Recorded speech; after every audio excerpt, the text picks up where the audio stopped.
Hello दोस्तों, कैसे हैं आप सब। आशा करता हूं कि आप अच्छे से होंगे और आपकी इसी कुशलता की कामना करते हुए आइए आज हम शुरू करते हैं जेपीएससी के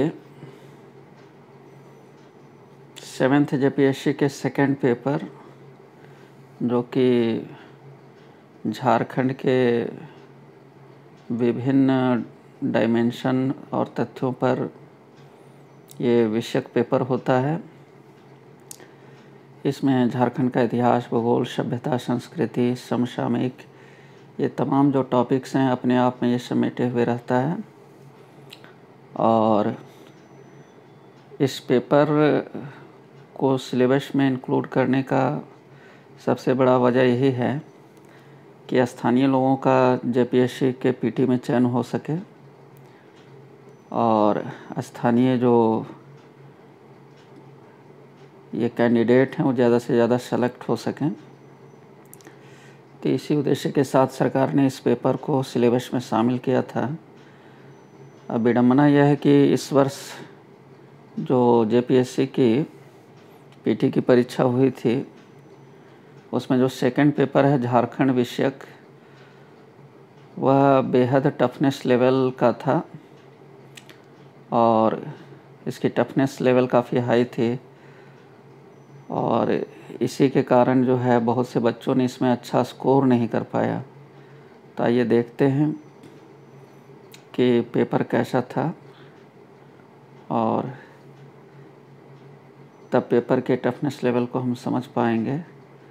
आज के इस अंक में, एपिसोड में, हम सेकंड पेपर के क्वेश्चन नंबर 1 से 50 तक का सॉल्यूशन बताएंगे और अगले एपिसोड में फिर ये 15 क्वेश्चन का,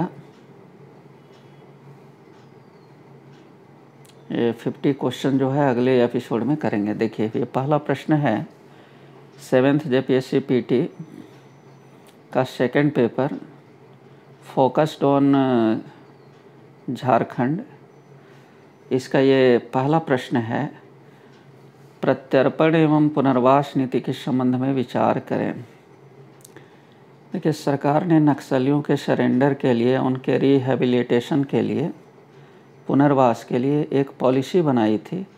उस पॉलिसी के बारे में इसमें कई तथ्य दिए हुए हैं और कोड में से हमें चुनना है कि कौन कौन सा तथ्य जो है वो सही है।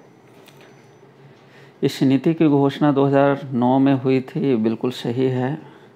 वामपंथी उग्रवादियों के प्रत्यर्पण हेतु प्रोत्साहित करना एवं उनके लिए वैकल्पिक रोजगार की व्यवस्था करना इसका मुख्य उद्देश्य है, ये भी सही है।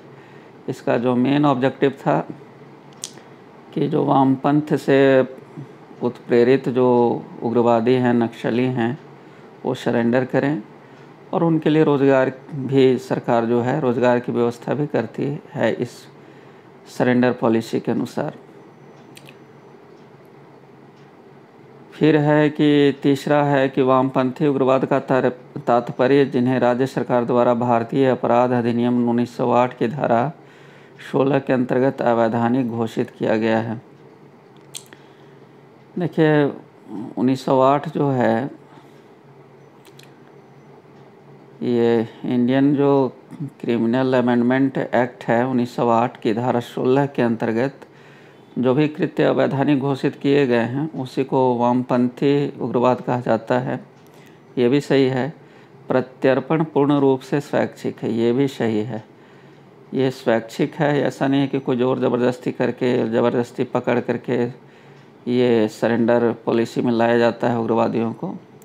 ये पूर्णतः स्वैच्छिक है, जो चाहते हैं वो इसमें इस नीति का लाभ उठाते हैं। तो उपर्युक्त में से कौन सही है? तो इसमें चारों जो ये पॉइंट्स हैं चारों सही हैं, इसलिए इसका सही आंसर होगा बी, 1, 2, 3, 4। झारक्राफ्ट की स्थापना कब की गई है? देखिए, झारक्राफ्ट जो है इसकी स्थापना 2006 में हुई है। झारक्राफ्ट क्या है? झारखंड में जितने भी हस्तशिल्प हैं उनको बढ़ावा देने के लिए सरकार ने झारक्राफ्ट की स्थापना की है। इसके कई आउटलेट्स जो है विभिन्न शहरों में देखने को मिल जाते हैं। इन आउटलेट्स पर आप जब जाएंगे तो झारखंड की बनी हुई जो हस्तशिल्प है ना, तो यहाँ पर बिक्री के लिए रखी जाती हैं। तो इसकी स्थापना जो है 2006 में झारखंड सरकार के द्वारा की गई थी। चलिए बढ़ते हैं अगले प्रश्न की ओर। झारखंड निर्यात नीति 2015 के संबंध में विचार करें। देखिए, पॉलिसी से संबंधित जो है सवाल है, और सभी सवाल जो है वो एनालिसिस टाइप का है, इससे इसकी टफनेस लेवल जो है थोड़ी सी हाई थी इस बार। झारखंड का जो एक्सपोर्ट पॉलिसी है, निर्यात नीति है 2015 के संबंध में देखिए पॉइंट्स दिया हुआ है। इसका उद्देश्य निर्यात प्रोत्साहन के लिए अवसंरचनात्मक सुविधा का विकास करना, बिल्कुल सही है, इंफ्रास्ट्रक्चर का विकास करना इसका उद्देश्य था कि निर्यात के लिए हम क्या क्या इंफ्रास्ट्रक्चर जुटा सकते हैं। वैश्विक बाज़ार में सस्ती एवं गुणवत्तापूर्ण वस्तु उपलब्ध कराना, ये भी सही है कि सस्ता और क्वालिटी का चीज़ उपलब्ध कराना इसका उद्देश्य था। इस नीति की मदद से 2020 तक अखिल भारतीय निर्यात में झारखंड का योगदान 2% तक पहुंचाना, ये भी सही है कि हमारा जो कंट्रीब्यूशन है एक्सपोर्ट में वो 2% पहुँच जाए कंट्री लेवल पर। निर्यात को बढ़ावा देने के लिए झारखंड निर्यात संवर्धन बोर्ड की स्थापना की गई है, ये भी सही है। तो देखिए, जब ये पॉलिसी के बारे में आप विस्तार से पढ़ेंगे तब ये पता चलेगा कि ये कौन कौन से पॉइंट सही हैं। इसमें सभी पॉइंट सही हैं, इसलिए सही आंसर होगा बी। क्वेश्चन नंबर 4 है, PVTG डाकिया योजना के संबंध में कौन से सही हैं। देखिए, ये भी अब योजना स्कीम से संबंधित है। स्कीम आपके सिलेबस में है, झारखंड के जितने भी स्कीम्स हैं वो पढ़ने थे, लोक कल्याणकारी योजनाएं। देखिए, प्राइमेटिव जो है ये ट्राइब्स से संबंधित, ये आदिम जनजातियों से संबंधित ये योजना है डाकिया योजना। PV का मतलब हुआ प्राइमेटिव, T मतलब ट्राइब्स है ना, G माने ग्रामीण है ना, डाकिया योजना। देखिए, इसकी शुरुआत 2017 में हुई थी, ये सही है। यह केवल आदिम जनजातियों के लिए खाद्यान्न सुरक्षा योजना है, ये भी सही है। नाम से स्पष्ट है कि प्राइमेटिव ट्राइब्स के लिए है ये, है ना, आदिम जनजातियों के लिए है। आदिम जनजाति ऐसी जनजातियों को कहते हैं जो विलुप्त होने के कगार पर हैं, जिनकी संख्या बहुत कम बची है। JPSC में एक बार इनकी संख्या भी पूछी गई थी। डाटा पर देखिए JPSC का काफ़ी जोर रहता है। पूछा गया था कि जितनी कुल जनजातियां हैं, जनजातियों की कुल जनसंख्या का कितना प्रतिशत आदिम जनजाति है, तो आप इसे याद रखेंगे 0.8%। आदिम जनजाति हमारे यहाँ झारखंड में कितना है, टोटल ट्राइब्स, टोटल जनजातियों की जो जनसंख्या है उसका मात्र 0.8%। चलिए, इसके अंतर्गत आदिम जनजातीय परिवारों को 25 किलोग्राम अनाज मुफ्त दिया जाता है, ये गलत है। 35 किलोग्राम अनाज दिया जाता है। तो देखिए, जब आप इस योजना के डिटेल पढ़ेंगे तब ये पॉइंट्स में से आप पकड़ पाएंगे कि कौन सा पॉइंट सही है और कौन सा गलत है। इसके अंतर्गत लाभुक को अनाज सार्वजनिक वितरण प्रणाली की दुकान में मिलता है, ये गलत है। क्यों गलत है? क्योंकि इस नाम से स्पष्ट है, डाकिया योजना है ये। इसमें लाभुक के घर पर ही जा कर के 35 किलोग्राम अनाज जो है मुफ्त में उसको डिलीवर किया जाता है ना। इसलिए इसमें सही होगा 1 और 2, पहला और दूसरा ये सही है पॉइंट, और नीचे के जो 2 पॉइंट हैं वो गलत है ना। चलिए अगले प्रश्न की ओर हम आते हैं। देखिए, इससे आपको टफनेस लेवल का पता चलेगा, डाटा पर कितना जोर है और कोई भी विद्यार्थी या कैंडिडेट कैसे इन डाटा को कलेक्ट करेगा। न कोई झारखंड की प्रमाणिक पुस्तक है, और डाटा के लिए प्रमाणिक पुस्तकों का होना आवश्यक है। जैसे NCERT टाइप का कोई यदि प्रमाणिक पुस्तक हो तो कैंडिडेट वहाँ से डाटा याद कर लें। अब ऐसा तो कोई ऑथेंटिक बुक यहाँ पर है नहीं। देखिए, वित्त वर्ष 18-19 के अंत में DVC हाइडल पावर प्लांट्स की कुल स्थापित क्षमता कितनी है। देखिए, अब DVC में जो हाइडल पावर प्लांट है वो कई जगह पर हैं, मैथन में है, तो पंचेत है, मैथन है ना। तो ये बहुत से जगहों पर हैं और सभी का टोटल ये कुल स्थापित क्षमता पूछ रहा है, वो भी जल शक्ति का, हाइडल पावर का, है ना। तो जेपीएससी की ओर से जो इसका आंसर की जारी किया गया है उसमें बताया गया है कि 147.2 मेगावाट, यानी ऑप्शन डी सही है इसका। तो ऐसे प्रश्नों के लिए ऑथेंटिक बुक का होना बेहद ज़रूरी होता है।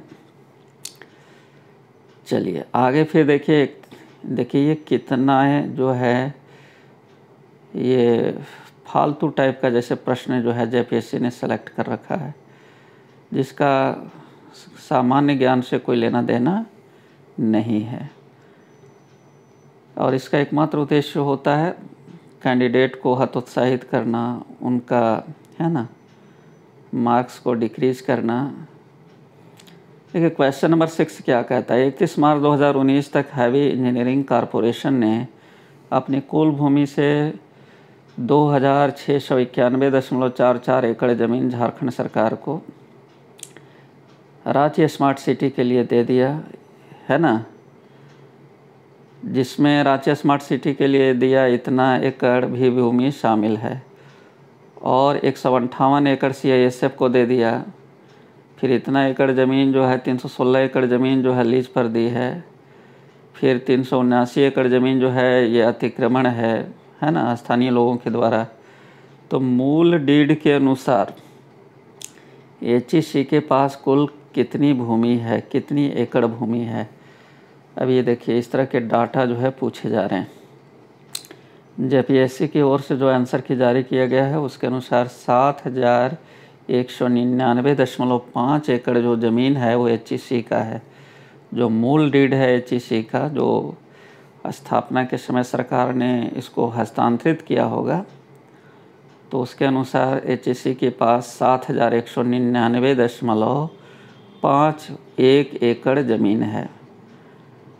तो इस तरह के कुछ फालतू टाइप के प्रश्न भी पूछ लिए गए हैं। चलिए अगला प्रश्न है कि टाटा रॉबिन्स फ्रेजर लिमिटेड का प्रमोशन जो है टाटा स्टील एवं ACC लिमिटेड द्वारा किया गया। TRF की स्थापना कब हुई। देखिए टाटा रॉबिन्स फ्रेजर जो है एक कंपनी है, और इस कंपनी को टाटा स्टील और ACC दोनों ने प्रमोट किया था, है ना। उस समय टाटा स्टील नहीं रहा होगा, उस समय उसको टिस्को कहा जाता था, Tata iron and steel company. तो TRF की स्थापना कब हुई है, तो ये 20 नवंबर 1962 को हुई है। ऑप्शन सी इसका सही है। चलिए बढ़ते हैं अगले प्रश्न की ओर। देखिए इसको सुमेलित करना है, मैच करना है। हुड को थोड़ी सी क्वालिटी जो है स्कैनिंग की अच्छी नहीं है। अच्छा चलिए मैं पढ़ देता हूँ। क्वेश्चन नंबर 8 जो है हुड को, देखिए कंपनी, एक तरफ कंपनी का नाम है, दूसरी तरफ उसका पता है। पता के साथ उसको सुमेलित करना है, मिलाना है, मैच करना है। हुडको का होता है full form housing urban development corporation. तो इसका जो है, देखिए इसका मुख्यालय कहाँ है, इसका पता कहाँ है ना। तो हुडको जो है अशोकनगर में है, रांची 2 में, है ना। अशोकनगर रांची 2। चलिए फिर जो है वेदांता लिमिटेड कहाँ है। वेदांता जो है हरमू में है ना। तो वेदांता हरमू रांची 2 में है। इसके बाद जो है डालमिया सीमेंट भारत लिमिटेड कहाँ है, तो ये बालीडी बोकारो में है। इस तरह से इसका सही आंसर होगा CBA, है ना, ऑप्शन डी। तो देखिए कंपनी और उसका मुख्यालय जो है ये भी आपको याद रखना है। हुडको कहाँ है, तो हुडको आपका अशोकनगर में है, रांची में। वेदांता कहाँ है, तो हरमू में है। डालमिया सीमेंट लिमिटेड कहाँ है, तो बालीडी बोकारो में है। चलिए अगला प्रश्न देखिए।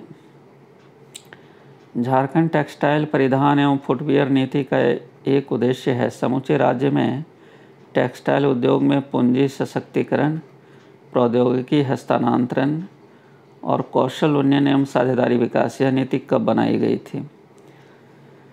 देखिए झारखंड में भी टेक्सटाइल पॉलिसी जो है, फुटवियर पॉलिसी जो है, टेक्सटाइल परिधान एवं फुटवियर है ना, ये जो है पॉलिसी बनाई गई है। तो कब बनाई गई है? 2017 में, है ना। इसका उद्देश्य क्या था? तो इसमें पूंजी देना, है ना, इनका टेक्नोलॉजी को थोड़ा इम्प्रूव करना, कौशल को इम्प्रूव करना, है ना, और साझेदारी के साथ मैंने सरकार और कंपनी के भी साझेदारी से विकास करना, ये इसका उद्देश्य था।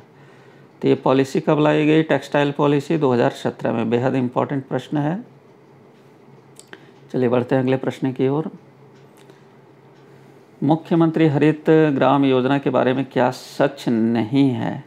देखिए जो स्कीम्स यहाँ के पढ़ने हैं, तो ये मनरेगा के तहत ये स्कीम चलता है, इसके बारे में आपको जानकारी होनी चाहिए। देखिए सारे जो करंट स्कीम है, ये स्कीम जो है कोरोना काल में लाया गया था। तो इन स्कीम्स के बारे में आपको जानकारी होनी चाहिए। झारखंड के जितने भी स्कीम्स चल रहे हैं अभी, देखिए इसका हरित ग्राम योजना के बारे में क्या है। इस योजना के तहत आमतौर पर एक इकाई में 100 पौधे लगाए जाते हैं, ये सही है। इस योजना के तहत गांव के पहुंच मार्ग के साथ ही आंतरिक सड़कों का उपयोग भी रैखिक वृक्षारोपण के लिए किया जा सकता है, ये भी सही है कि एक जगह यदि प्लॉट नहीं मिल पा रहे हैं तो सड़कों के किनारे भी लगाए जाते हैं। योजना मनरेगा के तहत चलती है, तो मैंने पूर्व में ही बता दिया था। इस योजना के तहत एक गांव में केवल एक इकाई लगने ही, यह ऐसा कोई ज़रूरी नहीं है। एक गांव में कई योजनाएं ली जा सकती हैं, इसलिए सही इसका होगा ऑप्शन डी। चलिए अगला है कि पीवीटी जी, ये देखिए क्वेश्चन पुनः रिपीट हुआ है। डाकिया योजना के तहत कुल 35 किलो खाद्यान्न झारखंड के आदिम जनजाति आबादी को घर के दरवाजे पर मुफ्त में दिया जाता है। योजना कब शुरू की गई थी? देखिए जेपीएससी ने कुछ क्वेश्चन जो है रिपीटिंग टाइप के दिए हैं, है ना। जैसे देखिए ये यदि आप पिछला क्वेश्चन जो है, इसीलिए क्वेश्चन को एक बार पढ़ लेना चाहिए। देखिए मेरी बहुत ही महत्वपूर्ण सलाह है विद्यार्थियों को कि यदि कुछ क्वेश्चन रिपीटिंग होते हैं, जैसे ये क्वेश्चन है, यदि आप पिछला वाला और ये वाला दोनों पढ़ लेते हैं तो आपको दोनों को मिलान करके कई आंसर, दोनों का आंसर मालूम हो जाएगा। उसमें गलत था कि 25 किलो अनाज दिया जाता है, तो यहाँ पढ़ लेंगे तो पता चल जाएगा कि वो 35 किलो कह रहा है, इसका मतलब 35 किलो अनाज दिया जाता है, तो वो आपका पिछला प्रश्न सही हो जाता है। और उसमें था कि 2017 में प्रारंभ की गई, वो क्वेश्चन में ही लिखा था, है ना। और वहाँ यदि आप पढ़ लेते हैं तो यहाँ आंसर आप सही कर देंगे कि 2017 में इसकी शुरुआत हुई थी। तो इसलिए मेरी सलाह है कि आद्योपांत मैंने शुरू से अंत तक क्वेश्चन पेपर को एक बार ज़रूर पढ़ें, इसके बाद ही क्वेश्चन का आंसर करना शुरू करें। झारखंड के ग्रामीण क्षेत्रों में विकास के अवसरों को भुनाने वाली जोहार परियोजना का लक्ष्य झारखंड के परियोजना क्षेत्रों के लक्षित लाभार्थियों के लिए चुनिंदा कृषि एवं गैर कृषि क्षेत्रों में घरेलू आय बढ़ाना और विविधता लाना है। इस परियोजना में निम्न में से कौन सी एक वित्त पोषित एजेंसी है? देखिए झारखंड में एक योजना चल रही है जोहार। देखिए स्कीम 6 से काफ़ी क्वेश्चन हैं, इसलिए स्कीम्स को पूरा देख लेना ही अच्छा होता है, वो भी डीपली, चूँकि एनालिसिस टाइप के भी सवाल हैं इसमें। देखिए ग्रामीण क्षेत्रों में विकास को बढ़ावा देने के लिए जो है जोहार योजना लाई गई है। तो ये इसका वित्त पोषण कौन करता है? सीधा सीधा सवाल है ना। ये एग्रीकल्चर और नॉन एग्रीकल्चर दोनों क्षेत्रों में ये आय बढ़ाने के लिए स्कीम है जोहार। तो इसका वित्त पोषण कौन करता है? तो विश्व बैंक करता है इसका, है ना। झारखंड सरकार को विश्व बैंक कर देती है ताकि ये योजना सुचारू रूप से चल सके। चलिए झारखंड में किस जिले में न्यूनतम प्रतिशत क्षेत्र वनों के अंतर्गत आता है? देखिए झारखंड में जितने भी ज़िले हैं उसमें सबसे कम वन क्षेत्र कहाँ है? तो ये जामताड़ा में है ना। धनबाद से सटे हुए जामताड़ा जो है ज़िला है, संथाल परगना का ही ये ज़िला है, और जामताड़ा में जो है सबसे कम जंगल है, ये आपको याद रखना चाहिए, है ना। सबसे अधिक जंगल कहाँ है? लातेहार में। सबसे कम कहाँ है? जामताड़ा में। चलिए अगले प्रश्न की ओर। देखिए ये करंट स्कीम से है ना, सरकार का ये सवाल है। सरकार के जो करंट स्कीम है निम्न में कौन सा विश्वविद्यालय और कॉलेज झारखंड सरकार की हाल ही में शुरू की गई मरांग गोम के जयपाल सिंह मुंडा प्रवासी छात्रवृत्ति योजना के तहत शामिल नहीं है? देखिए, मरांग गोम के जयपाल सिंह मुंडा प्रवासी छात्रवृत्ति योजना के तहत यहाँ के जो आदिवासी छात्र हैं उनको, चुनिंदा आदिवासी छात्रों को जो है पढ़ाई के लिए बाहर भेजा जाता है, विदेशों में, अब्रॉड में भेजा जाता है और सारा खर्च सरकार वहन करती है ना, उनके रहने, पढ़ने, लिखने, है ना। तो इसके लिए कुछ जो विश्व के चुनिंदे जो यूनिवर्सिटीज़ हैं, संस्थान हैं, वो चयनित हैं, वहीं पर जाकर के पढ़ते हैं। तो उसमें कौन सा शामिल नहीं है? ये तो अखबारों में जब ये आया होगा तो इसका अब लिस्ट देखना होगा केयरफुली कि कौन कौन से संस्थान को सरकार ने चुना है। लंदन स्कूल ऑफ इकोनॉमिक्स ये सही है और यहाँ पर चयनित है ये। ऑक्सफोर्ड यूनिवर्सिटी भी चयनित है, रीडिंग यूनिवर्सिटी भी चयनित है, लीड्स आर्ट्स यूनिवर्सिटी ये चयनित नहीं है। देखिए, टफनेस लेवल को आप समझ सकते हैं कि कितना टफनेस लेवल है। संस्था पूछ रहा है कि किस संस्था को सरकार ने चुना है, किसको नहीं चुना है। क्वेश्चन नंबर 15, झारखंड के मेसो अस्पताल के बारे में क्या सच है? देखिए, मेसो अस्पताल जो है आदिवासी इलाकों में होते हैं और इन अस्पतालों में केवल 1 रुपया में जो है कंसल्टेशन के लिए डॉक्टर उपलब्ध होते हैं। तो क्या सच नहीं है? सॉरी, ये सच नहीं है सो पूछा जा रहा है। तो मैंने कहा कि 1 रुपया में कंसल्टेशन, ये बात सही नहीं है। देखिए, रिंची ट्रस्ट रांची के जोन्हा में एक मेसो अस्पताल चलाता है, ये सही है। जोन्हा में एक मेसो अस्पताल चलता है रिंची ट्रस्ट के द्वारा। इसके बाद है कि वे प्राथमिक स्वास्थ्य सेवाएं प्रदान करते हैं, ये प्राइमरी हेल्थ सर्विसेज देते हैं। ये अस्पताल ग्रामीण इलाकों में, आदिवासी इलाकों में, तो मैंने बोला ही था। और इन अस्पतालों में कंसल्टेशन फ़ी 1 रुपया है, ये बात गलत है ना। तो इसका सही आंसर होगा बी।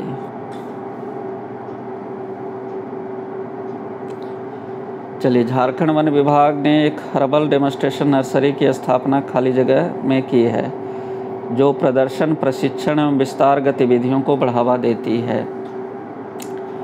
देखिए, अब ये थोड़ा सा टफनेस लेवल है। आपको अखबारों में, झारखंड के जो लोकल अखबार हैं उसमें ये बातें आई होंगी जब इसकी स्थापना हुई होगी। तो इन तथ्यों पर थोड़ा सा अखबारों में भी ध्यान देना। लोकल यहाँ के जो अखबार निकलते हैं, वन विभाग ने जो है हर्बल डेमोन्स्ट्रेशन नर्सरी की स्थापना किया है। कहाँ पर किया है? तो ये पेटरवार बोकारो में किया है और वहाँ पर इसका डेमो किया जाता है, ट्रेनिंग दिया जाता है किसानों को, है ना, कि आप कैसे जो है वृक्षारोपण, वनारोपण कर सकते हैं। चलिए, झारखंड में झरिया के पश्चात दूसरा सबसे अधिक प्रमाणित कोयला भंडार कहाँ? देखिए, झारखंड में सबसे अधिक जो कोल स्टॉक है वो झरिया में है, कोल डिपोजिट। इसके बाद उत्तरी कर्णपुरा में है 2nd नंबर पर। तो सही होगा ए। झारखंड में खेती योग्य बंजर भूमि का प्रतिशत है। देखिए, डाटा पर जेपीएससी का काफ़ी जोर रहता है, तो इसलिए डाटा, तो जितने भी डाटा हैं उस पर विशेष ध्यान आपको रखना है। यहाँ पर बारेन लैंड जो है, बंजर भूमि जो है, कुल भूमि का 4.2% है। तो सही आंसर है ऑप्शन ए। अगले प्रश्न की ओर आते हैं। स्थापना के दृष्टिकोण से झारखंड के किस पार्क सेंचुरी की स्थापना सबसे पहले हुई? देखिए, झारखंड में जो है ये किस पार्क सेंचुरी की स्थापना पहले हुई? तो ये सही है कि पलामू सेंचुरी की स्थापना जो है ये 1972 के आसपास हुई थी और फिर नेशनल पार्क का दर्जा उसी को मिल गया, है ना। तो वैसे जब आप सरकारी साइटों पर जाएंगे तो गौतम बुद्धा सेंचुरी जो है कोडरमा, इसका ये पहले दिखाता है। अब सरकारी साइट जो है वो भी गलत प्रदर्शित करते हैं, जेपीएससी ने शुरू में इसी को ऑप्शन ए को सही माना था, फिर बाद में ऑप्शन सी को सही माना। तो जब मैंने सरकारी साइटों को सर्च किया तो वन एवं पर्यावरण मंत्रालय का जो झारखंड सरकार का साइट है उस पर गौतम बुद्धा सेंचुरी को पहला मानता है ना, और पलामू सेंचुरी की स्थापना बाद में मानता है। चलिए बहरहाल जो है जेपीएससी जो कह रही है वही सही है। तो हम लोग गौतम बुद्धा सेंचुरी को न मान करके पलामू सेंचुरी को ही मानेंगे पहला ये स्थापित पार्क। चलिए झारखंड में देखेगा जलवायु परिवर्तन का कारण क्या है। यहाँ पर क्लाइमेट चेंज जो हो रहा है, तापमान बढ़ रहा है, इसका क्या वजह हो सकता है। ग्रीन हाउस गैस सही है, मानव जनित गतिविधियाँ सही है, ऊर्जा क्षेत्र ये भी सही, ऊर्जा क्षेत्र में कोयले का उपयोग हो रहा है, तो ये सभी सही हैं। देखिए जेपीएससी ने इस बार एक नया ट्रेंड जो है दिया है, यह सभी ऑप्शन बीच में घुसा दे रहा है, जबकि अमूमन ये लास्ट में होता है, डी में होता है। चलिए अगला है कि झारखंड राज्य जल नीति। देखिए पॉलिसी झारखंड की जितनी है उस सभी पॉलिसियों पर आपको ध्यान होना चाहिए, क्योंकि पॉलिसीज़ पर बहुत ही प्रश्न हैं इसमें और सभी एनालिसिस टाइप के हैं। झारखंड राज्य जल नीति जो है 2011, इसमें क्या चीज़ें हैं। प्राकृतिक आपदा के प्रति भेद्यता को कम करता है, ये सही है। जलवायु परिवर्तन परिदृश्यों की पुष्टि करता है, संस्था की अनुकूल क्षमताओं को संबोधित करता है। जीएचजी ग्रीन हाउस है ना, गैस उत्सर्जन को देखिए शॉर्ट फॉर्म का प्रयोग कर रहा है JPSC. GHG green house gas उत्सर्जन को कम करता है। तो जल नीति को क्या मतलब जीएचजी से, देखिए इसका सही होगा ए। ये प्राकृतिक आपदा के प्रति जो है भेद्यता को कम करता है जल नीति, है ना। Reduces vulnerability towards natural hazards, है ना। प्राकृतिक आपदा से हमें बचाने का ये कार्य करता है राज्य जल नीति। चलिए आगे है कि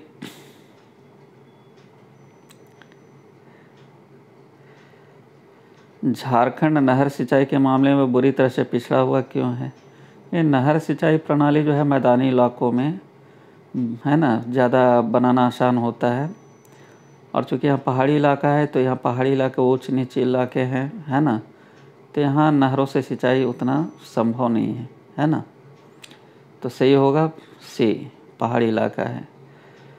अगला है कि झारखंड नवीकरणीय संसाधन में समृद्ध है क्योंकि झारखंड जो है यहाँ पर नवीकरणीय संसाधन में समृद्ध है झारखंड। क्यों? क्योंकि यहाँ पर पर्याप्त मात्रा में जलप्रपात हैं, वाटरफॉल हैं, है ना। नवीकरणीय संसाधन में जल ऊर्जा, पवन ऊर्जा, सौर ऊर्जा ये सब आते हैं। आग्नेय चट्टानों में खनिजों का भंडार, इससे क्या मतलब, ये तो अनवीकरणीय है। पर्याप्त जंगल है ना, है जंगल, लेकिन जंगल से तो कोई नवीकरणीय है ना ऊर्जा नहीं ली जा सकती है। दामोदर घाटी में कोयले का भंडार है, ये भी तो अनवीकरणीय है। प्रचुर मात्रा में जलप्रपात है, ये सही आंसर होगा ऑप्शन डी। चलिए अगले प्रश्न की ओर बढ़ते हैं। राज्य के वर्षा का दशकीय वितरण के संदर्भ में कौन सा सही नहीं है। देखिए 10 साल का ये आंकड़ा जो है उसमें 56 से लेकर 2008 तक जो है दशकीय वितरण जो है वर्षा का, उसमें कौन सा कथन सही नहीं है। 91 और 2000 के बीच न्यूनतम औसत वर्षा हुई, तो सबसे कम जो वर्षा हुई थी झारखंड में ये इसी दशक में हुई थी, है ना। 91 से 2000 के बीच, ये सही है। झारखंड आपदा प्रबंधन योजना क्या करता है ना। तो ये बुनियादी ढांचे की बहाली और मजबूती की परियोजनाएं शुरू करना, ये इसका उद्देश्य है ना। देखिए डिजास्टर मैनेजमेंट योजना जो है वो क्या करता है कि यहाँ पर इंफ्रास्ट्रक्चर बनाया जाए पहले से, कि कोई भी आपदा आए तो इंफ्रास्ट्रक्चर रहेगा तो हम उसका सामना कर सकते हैं, है ना। और उन पहले से जो बने हुए इंफ्रास्ट्रक्चर हैं उसको मजबूत बनाया जाए। तो सही होगा ऑप्शन बी। इनमें से कौन JAPCC Jharkhand state action plan on climate change ना की योजना नहीं है? तो JAPCC की कौन सी योजना नहीं है? जलवायु परिवर्तन को कम करने के लिए विशिष्ट उपायों का आकलन, ये सही है। विभिन्न क्षेत्रों में जलवायु परिवर्तन जोखिम को पहचान करना, ये भी सही है। ये सब JAPCC के द्वारा किया जाता है। राज्य स्तरीय भेद्यता एवं जोखिम का मानचित्रण करना, ये भी काम है। सभी जिलों में सामाजिक वानिकी शुरू करना, ये काम अभी इसने नहीं किया है ना। हालांकि ये भी क्लाइमेट चेंज को सुधारने में सहायक हो सकता है, लेकिन ये इसके कार्यों में अभी शामिल नहीं है। सही होगा ऑप्शन बी। देखिए, इसके बाद है कि निम्न में कौन सा निकाय संसाधन जुटाने और समन और अनुकूल योजना की समय पर डिलीवरी सुनिश्चित करने के लिए जिम्मेवार है? देखिए, डिजास्टर मैनेजमेंट एक्ट के तहत जो है राज्य में एक संचालन समिति बनाई गई है ना। ये JAPCC है ना, सॉरी, डिजास्टर मैनेजमेंट से इसका संबंध नहीं है, JAPCC से संबंध है। झारखंड स्टेट है ना, ये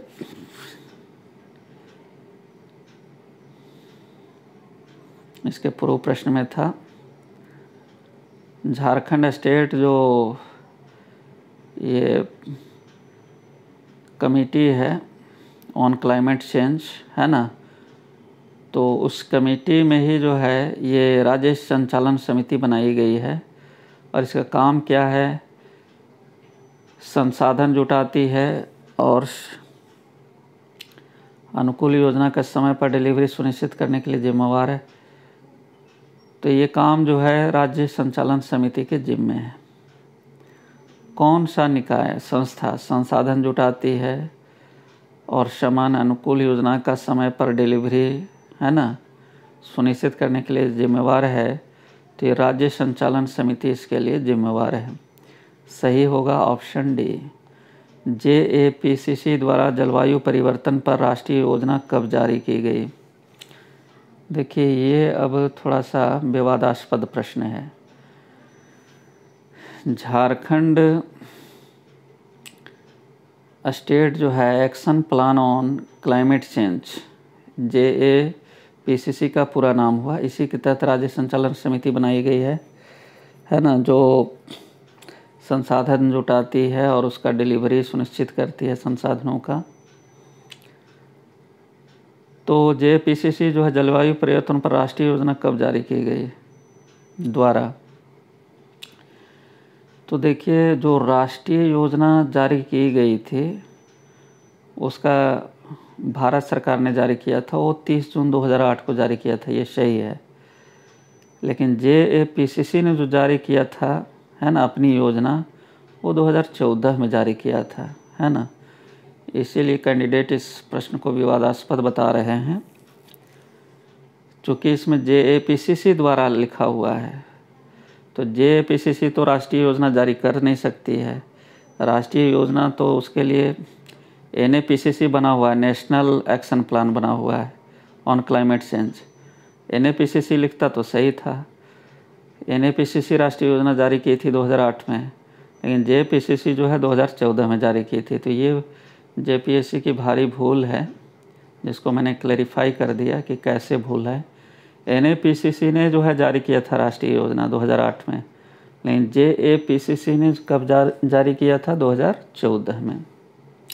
देखिए, अगला प्रश्न आ गया है कि NAPCC के मतलब national action plan on climate change के तहत निम्न जिला को ग्रीन इंडिया मिशन के लिए चुना गया है।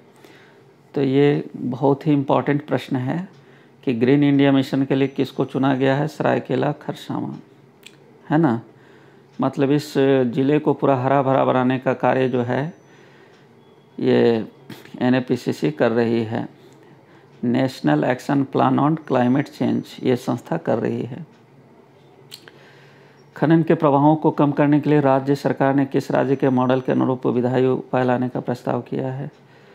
देखिए, खनन से जो प्रदूषण होता है उसको कम करने के लिए आंध्रा मॉडल को झारखंड सरकार अपना रही है।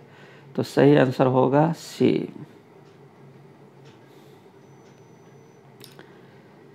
झारखंड को स्वच्छ सर्वेक्षण 2019 के लिए सबसे स्वच्छ राज्यों में कौन सा दर्जा दिया गया है? तो सबसे स्वच्छ राज्यों में दूसरा दर्जा झारखंड को प्राप्त हुआ था। ये करंट अफेयर का सवाल है। देखिए, सवाल है 2019 का, जबकि परीक्षा हुई थी 2021 में। तो आपको 1-2 साल पीछे का जो है करंट अफेयर उसको भी ध्यान रखना है।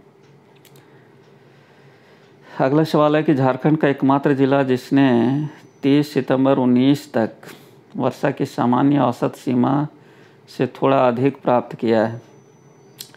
अब बहुत ही टफनेस लेवल का ये सवाल है। वर्षा पर तो कोई अभ्यर्थी उतना ध्यान देता नहीं। कहता है कि एवरेज से थोड़ा ज़्यादा बारिश जो है किसने अचीव किया है? तो साहेबगंज जिला ने अचीव किया था 19 में, है ना। चलिए, ये भी करंट अफेयर का सवाल है।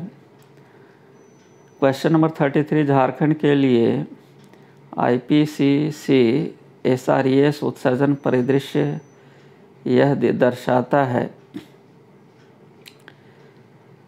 देखिए, India panel on climate change, है ना। ये जो है उत्सर्जन परिदृश्य क्या दर्शाता है? कि सर्दियों में गर्माहट अपेक्षाकृत अधिक होगी, है ना। ये सही होगा, ऑप्शन सी। थोड़ा सा टफनेस लेवल जो है वो काफ़ी हाई है इस पेपर का, और इसीलिए जो है स्कोर जो है उतना नहीं गया है इस बार। चलिए, क्वेश्चन नंबर 34, शहरीकरण का स्तर झारखंड के किस जिले में झारखंड आर्थिक सर्वेक्षण 19-20 के अनुसार सबसे अधिक था? देखिए, अर्बनाइजेशन जो है सबसे अधिक धनबाद ज़िले में हुआ है। ये बात आपको याद रखनी चाहिए। पूरे झारखंड में जितने भी शहर हैं उसमें सबसे ज़्यादा अर्बनाइजेशन कहाँ है? धनबाद में, है ना। तो शहरीकरण का स्तर सबसे अधिक ज़्यादा कहाँ है? धनबाद। झारखंड राज्य का सकल राज्य मूल्य वर्धित में औद्योगिक क्षेत्र की लगभग हिस्सेदारी वर्ष 19-20 में है। देखिए, अब यहाँ का जो सकल राज्य वर्धित मूल्य वर्धित जो उसमें कितना उद्योगों की हिस्सेदारी है? तो 39% है।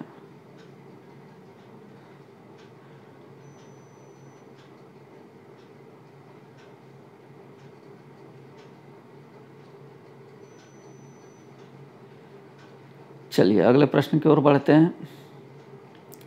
भारत सरकार ने 150 एकड़ क्षेत्र में 120 करोड़ की लागत से प्लास्टिक पार्क की स्थापना को कहाँ मंजूरी दी है? ये भी करंट अफेयर से सवाल है। देखिए, झारखंड का जो करंट अफेयर है उसके लिए आपको एक लोकल न्यूज़पेपर जो है वो नियमित रूप से देखना चाहिए। इसके अलावा बहुत से कोचिंग सेंटर्स जो हैं वो भी नियमित रूप से जो है ये लोकल करंट इवेंट्स पर जो है अपनी पत्रिकाएं प्रकाशित करते हैं, तो उन पर भी ध्यान देना चाहिए। यदि वे ऑथेंटिक डाटा उपलब्ध कराते हैं तो ये आपके लिए बहुत ही श्रेयस्कर होगा। तो प्लास्टिक पार्क जो है वो देवघर में बनाया जा रहा है ना।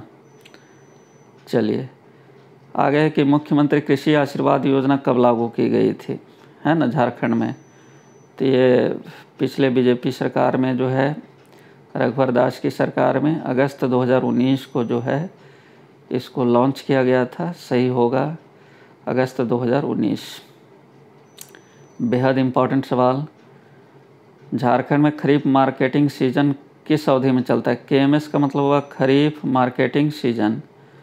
तो देखिए, हमारे यहाँ जो धान अधिप्राप्ति होता है, सरकार जो धान लेती है ना, तो ये FCI के द्वारा या पैक्स लैंप्स के माध्यम से ये जो सरकार धान खरीदती है किसानों से, तो इसका जो सेशन चलता है, सीजन चलता है, वो अक्टूबर से स्टार्ट होता है ना। 1 अक्टूबर से स्टार्ट होता है, अब अगले साल 30 सितंबर तक चलता है। इसका जो वर्ष है वो अक्टूबर से सितंबर तक चलता है। तो सही ऑप्शन होगा वर्ष की 1 अक्टूबर से अगले वर्ष 30 सितंबर तक। मोस्ट इम्पॉर्टेंट क्वेश्चन है एग्रीकल्चर से। चलिए अगला सवाल।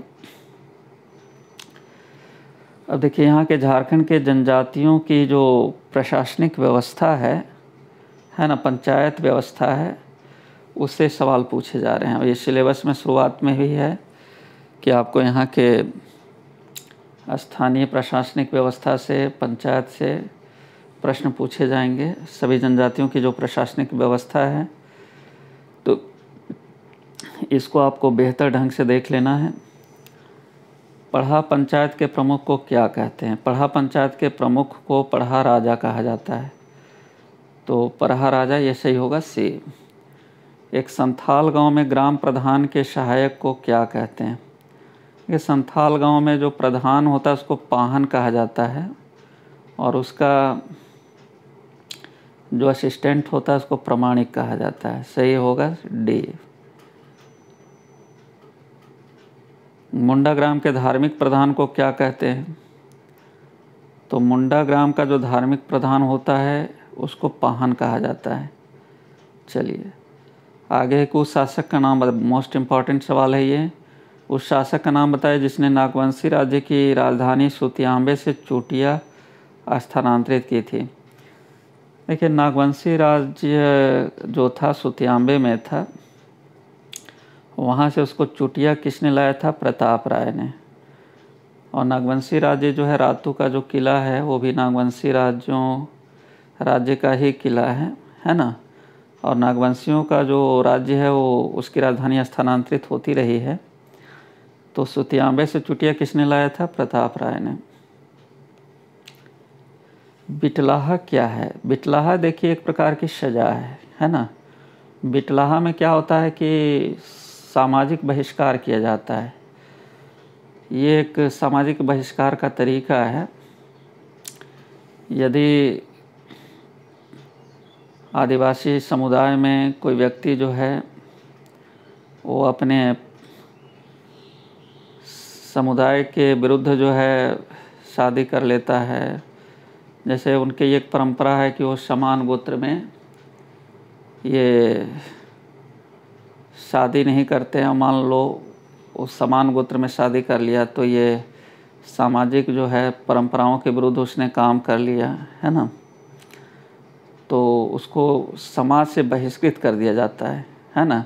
कोई भी गैर सामाजिक कार्य यदि वो कर देता है, अपने समुदाय के विरुद्ध कार्य कर देता है, तो उसको समाज से बहिष्कृत करने की सज़ा दी जाती है पंचायत बुला करके। तो उसको बिटलाहा कहते हैं। एक प्रकार की सज़ा है। सेंद्रा बेसी क्या है? देखिए सेंद्रा का अर्थ होता है पशु का शिकार करना, और ख़ास करके उरांव जनजाति में जो है ये एक त्यौहार होता है जिसमें सेंद्रा किया जाता है। महिलाएं जो है पुरुष के ड्रेस में है ना, ये शिकार करने के लिए निकलती हैं और दिन भर में जो भी शिकार करती हैं उसको रात में सभी बना करके इस उत्सव को मनाती हैं। तो इस उत्सव को मनाने के लिए एक राज्य स्तर पर एक संस्था है जिसको सेंद्रा बेंसी कहते हैं, शिकार परिषद। मुंडा गांव में पंचायत की बैठक खाली जगह नामक स्थान में होती है। देखिए मुंडा गांव में जो है बैठक अखड़ा में होती है। अखड़ा जो है एक धार्मिक स्थान होता है जहां पर लोग नाच गान है ना और पूजा पाठ वगैरह करते हैं, तो वहीं पर इनकी बैठक होती है नियमित रूप से। ढोकलो सोहर प्रशासनिक व्यवस्था खाली जगह आदिवासी से संबंधित है। ढोकलो सोहर जो व्यवस्था है, प्रशासनिक व्यवस्था, ये खड़िया जनजाति से संबंधित है जो कि गुमला सिमडेगा के आसपास पाए जाते हैं।